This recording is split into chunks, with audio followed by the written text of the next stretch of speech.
Bienvenue sur Teste ta voix. En plein questionnement sur ton avenir professionnel, que tu sois au lycée, en études supérieures ou aux portes de la vie active, tu doutes. Et c'est bien normal. Avec l'évolution des nouvelles technologies et l'avènement du numérique, tu vas certainement changer de métier plusieurs fois dans ta vie. Et à vrai dire, ça peut faire peur. Avec ce podcast, tu vas entendre des récits de femmes inspirantes qui, comme toi, se sont posées beaucoup de questions, ont évolué, pivoté et ont fait de leurs appréhensions une force vectrice de réussite professionnelle. Teste ta voix, c'est le podcast qui te fait découvrir les métiers du numérique et qui t'aide à trouver ta voie dans cet univers.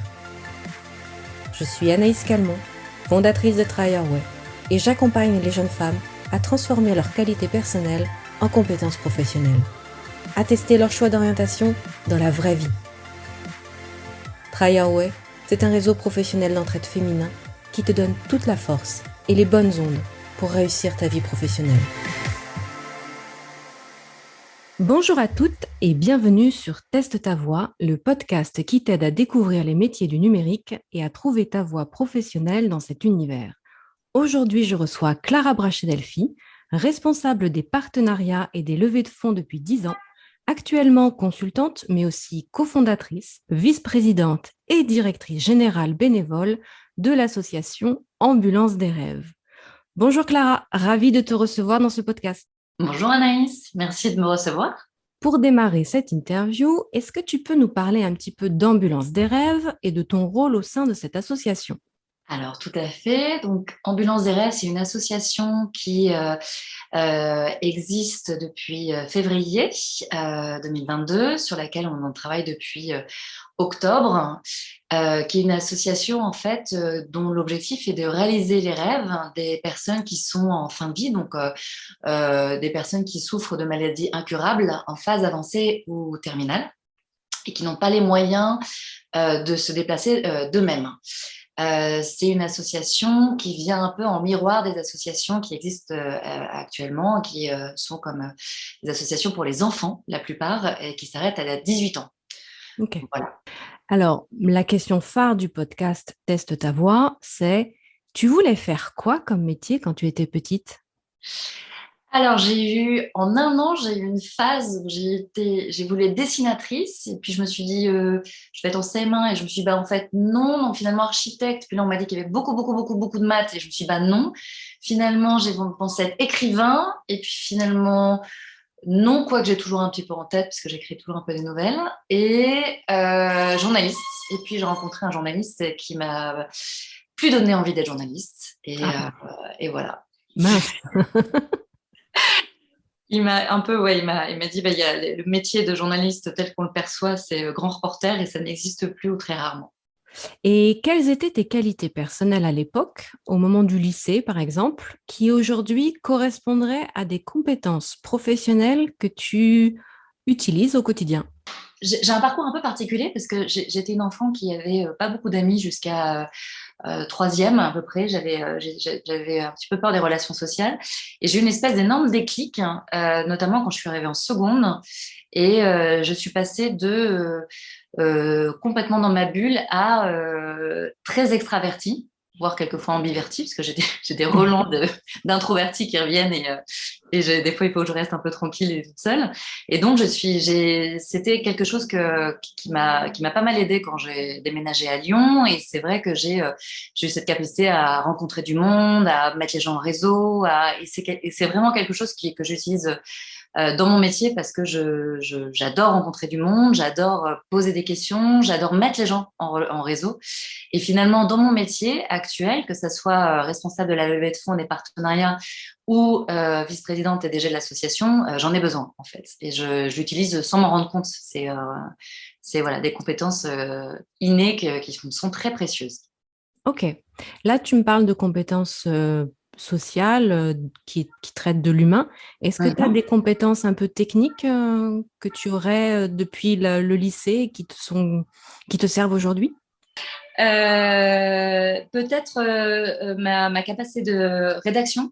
C'est quelque chose que j'utilise beaucoup. J'aime beaucoup écrire, donc j'aime beaucoup réfléchir à mes tournures de phrases. Voilà, je sais que c'est quelque chose qui m'aide, et notamment dans la recherche de partenariat. C'est important aussi de s'adresser correctement aux interlocuteurs, et de savoir adapter son style à la personne à qui on s'adresse. Donc, je pense que c'est quelque chose qui m'est assez utile.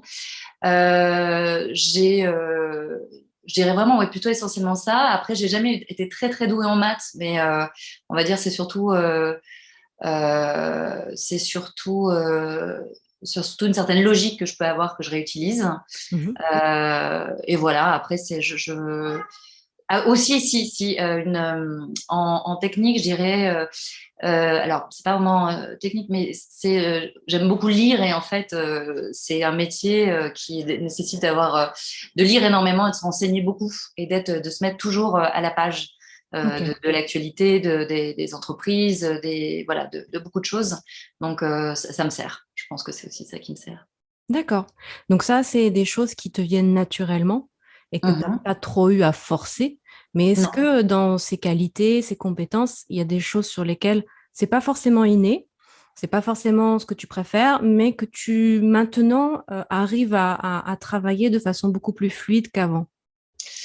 Euh, je pense que j'ai toujours été quelqu'un de très enthousiaste, et ce qui est plutôt un moteur et ce qui est très très positif dans mon métier, mais j'ai dû apprendre à m'autogérer et à limiter mon enthousiasme, et à donner plus de rigueur en fait. Je peux aller trop vite. Et j'ai appris en fait avec le temps à vraiment réfléchir, ne pas envoyer les mails trop tôt, tourner cette fois la langue dans la bouche. Voilà, c'est vraiment une certaine rigueur aussi sur la manière de travailler, les outils aussi. Je mets d'énormément d'outils pour ne rien oublier. Voilà, parce que je pense à énormément de choses en même temps, et je suis souvent sur 10 milliards de choses en même temps, et je peux commencer des choses, et j'ai eu tendance à pas forcément aller jusqu'au bout, ou à lancer trop de choses en même temps. Donc, mon objectif, c'est toujours d'essayer de, d'aller d'un point A à un point B, et de respecter un certain cadre. Ok, très clair. Et est-ce que tu pourrais identifier des situations ou des personnes qui t'ont fait évoluer, qui t'ont fait prendre conscience de tes qualités ou de tes compétences? Alors, de manière très personnelle, je dirais une personne, une thérapeute qui m'a beaucoup aidée quand j'avais 14-15 ans à lever mes freins et à débloquer mes peurs, et qui m'a vraiment donné un grand déclic. Mais là, c'était sur la capacité sociale, on va dire, Mhm. qui est quand même une clé, hein, très très Oui. fondamentale dans notre société. Après, c'est pas mal de rencontres de personnes qui m'ont donné euh, des clés.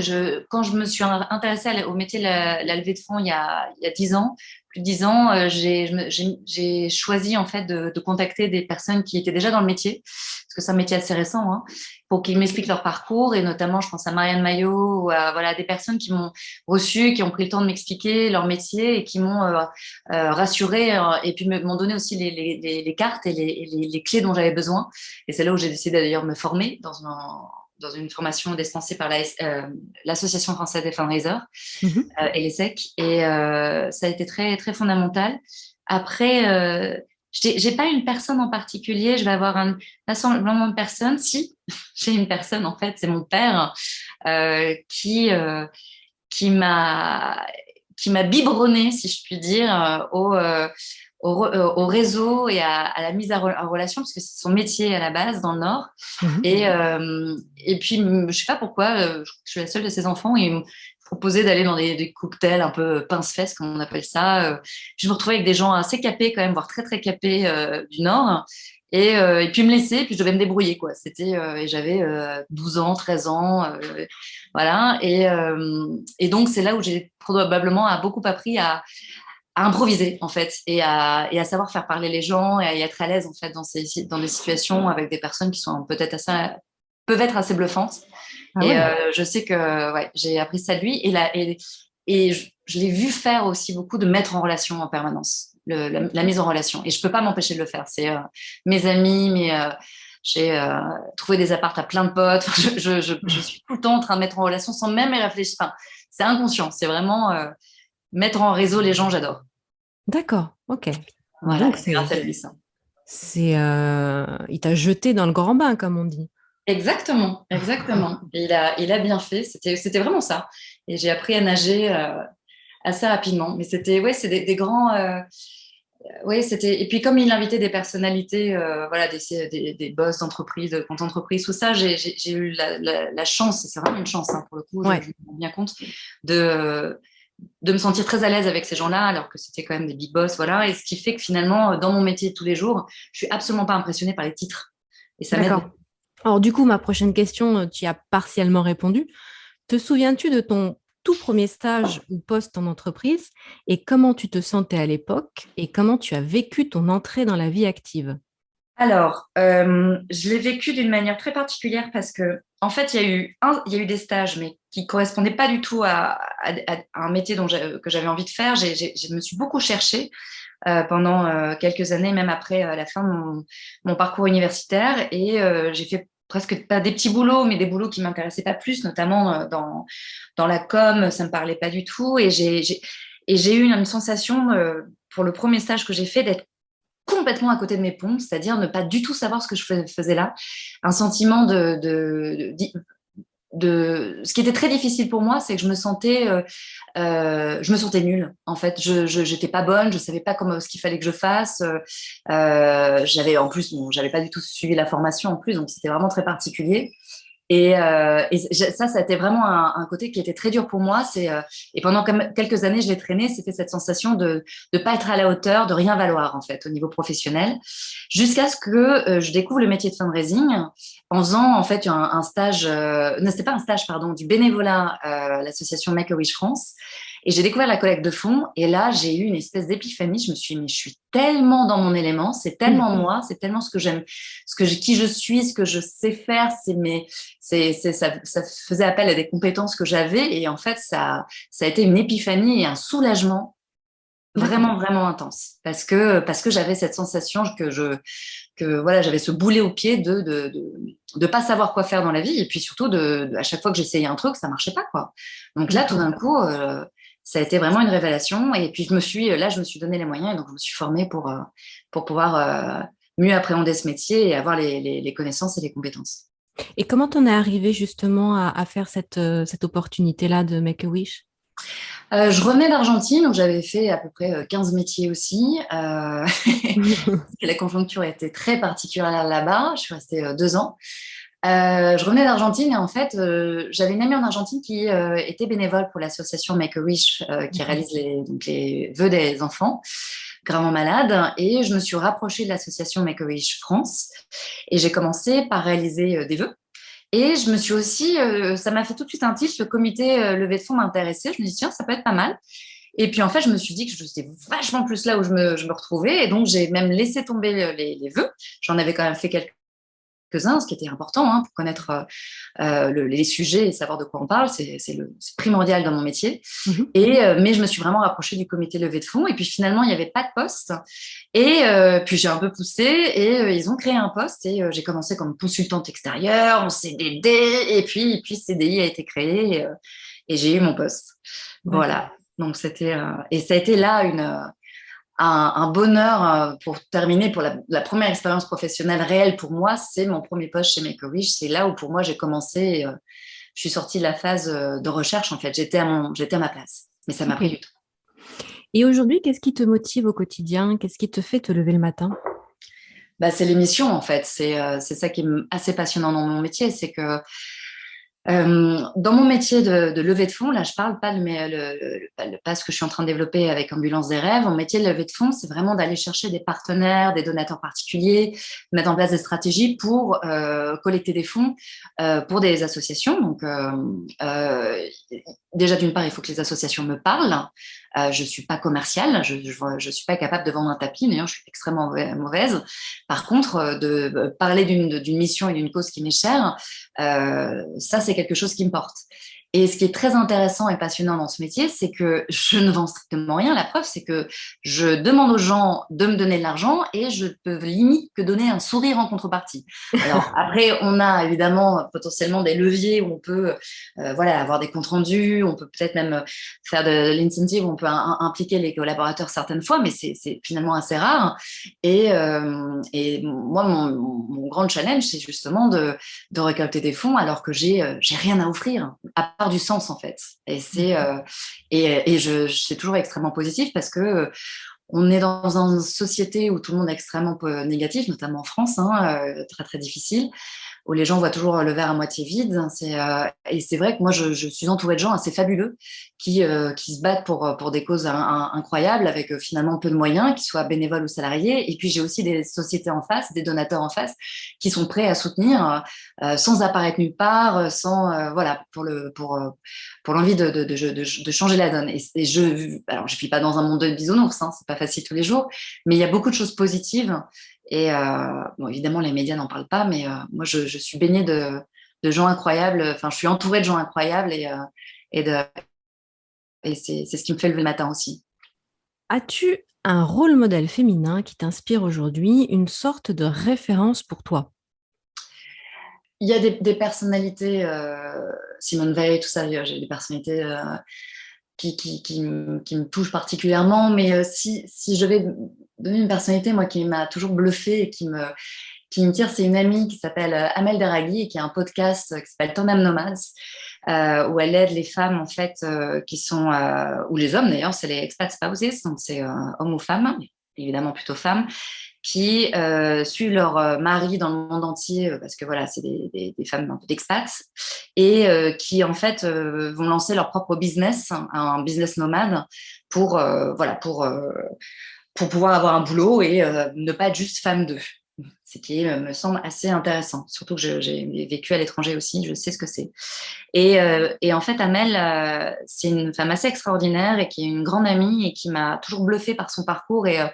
Et je sais que si j'ai lancé cette association-là, Ambulance des rêves, c'est parce que je l'ai vue faire avec son podcast et elle est extrêmement bien référencée. Elle a fait un boulot incroyable. Elle a maintenant même une équipe qui travaille avec elle.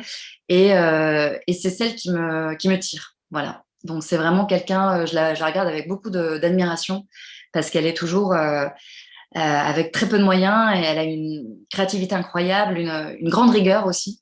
Et c'est une femme assez formidable. C'est une femme que je respecte énormément son travail et je suis très, très admirative. Alors, ma dernière question pour le podcast, c'est quel conseil donnerais-tu aux jeunes femmes qui nous écoutent, les petits pièges à éviter quand on fait ses premiers pas dans l'univers professionnel? Alors, c'est une excellente question. Pour moi, il y a une question le plus difficile dans la sphère professionnelle, la sensation que j'ai, surtout dans ces nouvelles sociétés, et puis un peu les startups, ces nouveaux mondes, voilà, c'est ce côté, et on en parlait encore avec des amis récemment, où on peut avoir cette sensation d'être avec des potes, avec des copains, avec une ambiance copains, avec des soirées, des week-ends, des trucs sympas. Et c'est toujours très difficile parce que même si on a des supérieurs, même dans ces cadres de soirée, on peut avoir du mal à se mettre des limites parce qu'on a l'impression que c'est des amis, que c'est cool. Et puis voilà. Et c'est quelque chose qui peut être, qui est pour moi assez border en fait, hein, c'est que on a envie en fait que tout ça saute et voilà qu'on soit à la cool, mais en même temps, bah voilà, en soirée quand il y a les big boss tout ça, bah voilà, faut quand même arriver à penser toujours un petit peu à peut-être moins se lâcher qu'en soirée Erasmus ou soirée universitaire et rester toujours un peu faire attention quand même. Moi, ça serait un conseil. Alors, je dis ça ne m'est pas arrivé, mais c'est plus cette sensation que les limites sont de plus en plus ténues en fait ou floues et on sait plus très bien et quand on sort voilà d'école, de la fac, d'études, on peut se dire bah voilà c'est une super bonne ambiance, on est à la cool, c'est un peu start-up et finalement se mettre dans des situations qui pourraient être potentiellement compliquées, je pense. Et après, moi mon deuxième conseil, ça serait ce que je trouve assez sympa et ce que j'avais un peu fait, ce que j'essaie de faire, c'est de faire un peu des vies ma vie Alors surtout dans mon métier, c'est important d'aller à la rencontre des personnes avec qui on va être amené à travailler et de prendre 20 minutes ou même un déj avec chacun ou un café pour essayer de les faire parler en fait sur leur métier. Quand on a, voilà, parce qu'il y a plein de métiers dans une boîte et nous, on maîtrise le nôtre, mais on ne sait pas forcément ce que font les autres. Et ça permet justement une meilleure compréhension de ce qu'est fait l'autre et puis aussi de tisser des liens qui sont super intéressants et assez profonds. Super. Bah, c'est toute l'initiative de Try Your Way que tu décris en quelques mots, donc c'est chouette. Et ben voilà, c'est ça. C'est top. Bah, écoute, Clara, merci beaucoup pour cette interview. Merci pour ton témoignage et ton retour d'expérience. C'est un Merci à très toi. beau projet que tu portes et j'espère vraiment que vous réaliserez de très beaux rêves. Bon, bah écoute, on espère aussi. Ça prend un peu plus de temps que prévu. Il y a beaucoup de choses au niveau légal là, qui sont bloquées, mais on a un super cabinet d'avocats qui nous aide pro bono, donc Ah, c'est on va y chouette. arriver. Super, super. Bah, écoute, merci à toi, Clara. Et comme vous commencez à le savoir, les filles, mon credo, c'est plus de femmes dans l'univers professionnel du numérique. Alors, allez-y. Merci, Clara. Merci à toi, Anaïs.